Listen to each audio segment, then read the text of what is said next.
Hi, and welcome. I'm Dr. Margaret, and I talk a lot about what I term perfectly hidden depression. It's not the same as classic depression. It's not the same as high-functioning depression, both of which we'll talk about. So what is it? We're going to talk about suicide, so please watch with care. The suicide prevention text line is in the show notes. Let me tell you how the term came to be. I was writing my usual blog for the week back in 2014, and I was thinking of how to talk about the folks that came through my door energetic, nervous maybe, didn't know quite why they were there, except their anxiety was getting the best of them. Or, frankly, someone had told them that working with me had been helpful. What all of these people had in common were two things. One, they vehemently denied they were depressed. They'd say, oh, I've got too many blessings in my life to be depressed. But two, they couldn't express painful emotion. They could say, yeah, I was sad about that, but they never cried. They rarely, if ever, showed painful emotion at all.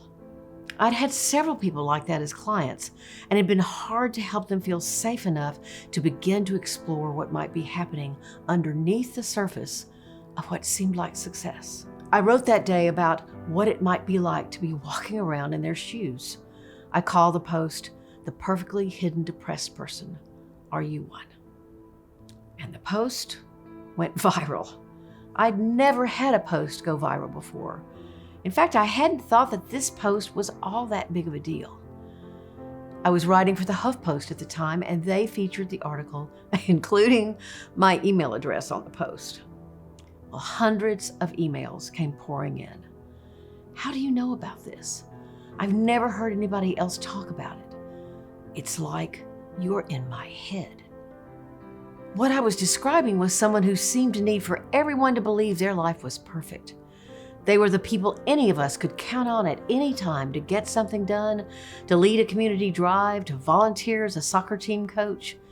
The person at your work who's always upbeat, remembers everybody's name. The pastor, the professor, the doctor, the plumber, the mom, the dad, who never seemed ruffled or who didn't have enough time to make sure you were okay. The person that always seemed ahead of the game. They seemed perfect, and everything they did seemed the same. You might have even said to them, "How do you get all the things done you do? I wish I had your life," because their life seemed to be going great. Until you heard that they killed themselves.